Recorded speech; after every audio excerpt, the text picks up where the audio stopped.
But I have to say, certainly gives me a lot of pleasure, and I'm sure it gives Mark a lot of pleasure to think that the music's got a certain timeless quality to it.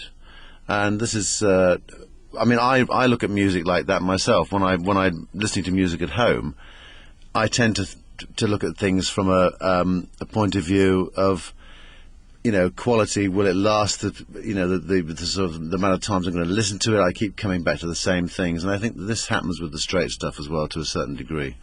It doesn't suit everybody, but music doesn't. But we seem to have a pretty good following. In those days when you were writing these tunes and recording them, did you think that they would still be contemporary in 2009 and probably will be like classical music for the next 100 years because they're so still there? Oh, golly, that's quite a big question, isn't it? One would like to think so. I think that when you are making music, you make it in the way that the song dictates. The song really dictates how you make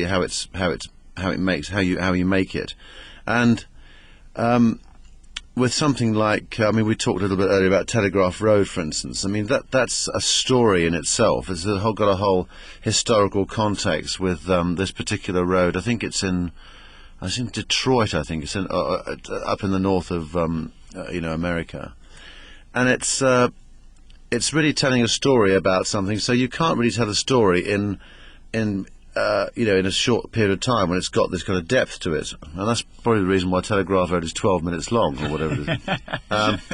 And as I was saying to you earlier, it took a long time to get that together. All these elements are very important when you're making music. What was the best song you ever recorded, then? Oh, crikey. Crikey noses. Well, I hope Mark's not listening right now. No, you can't really pick out individual songs. I mean, I've obviously got my favourites. I mean, I think that, for instance, I think Romeo and Juliet is probably one of the most beautiful love songs that's ever been written. And I think Money for Nothing is probably one of the just a classic track and we played it last night in Sardinia at this charity function. And as soon as you do the opening chords, it's just so recognisable. Everybody just knows what's coming up, and they just go, yes, and it has that good effect on people, which is wonderful. A lot's been written, a lot's been said about how you guys got together, and the thing I love about it is you all still seem friends. There doesn't seem to be a difficulty, although you've disbanded. Why aren't you still around today as Dire Straits? Obviously you can do this stuff as well. Yeah, it's an interesting question. I think that, as far as Mark and I were concerned, in 1993 we felt we'd reached a point where we probably couldn't take the machine any further. And we'd had a pretty good run. I mean, 17 odd years or whatever it was, which is a pretty good time for a band to A, stay together, and B, be creative. And I think we were pretty happy to say, well, let's just quit while we're ahead.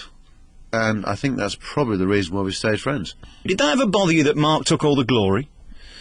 No, not at all. I mean, there's it's a typical group situation. If you've got somebody who sings, plays the guitar, and writes the songs, then they're going to take the limelight.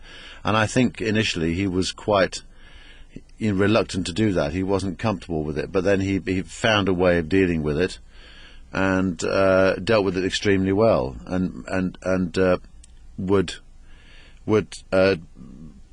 communicate with people at a level where he wanted to. But that takes practice and it takes time. And within a band, and if you ask any band member this, everybody has a place and is part of a structure which makes the thing work. And it's interesting because, in the 17 odd years that he and I were together, I think we had one disagreement which lasted about 10 minutes. So that's not bad going, really. We just seemed to agree on what direction we were going on, and I was good at certain elements of the band structure, and he was comfortable doing what he did in it, and we just came together, and it wasn't a problem. Obviously, Mark's going to take all the glory because he's at the front. But how important are you to the sound on stage? What is it exactly you do? What do I do? Well, I'm part of the engine room, really. I think that's the way I would look at it. If you listen to the Straits music, you'll hear a pretty solid rhythm bass and drum track, which is, in a sense, as far as I'm concerned, gives the music its pulse. And we used to concentrate very heavily at the beginning of recordings to get that right, and that's exactly the way that I approach the situation now when I'm working with Greg and the rest of the boys. Is you get the engine room right, you get the foundation right. It's a bit like painting a picture. You get the foundation of the picture right, and then you can put something on top which makes sense. What is your favourite song if we had to play a Dire Straits song now? I think probably Brothers in Arms. That's sort of that would often bring me to tears sometimes when we were playing it, because of the emotional connections with it all and what it meant to really. I saw that as being a very important song as far as the band's relationship was concerned. Alex Belfield, you have been warned.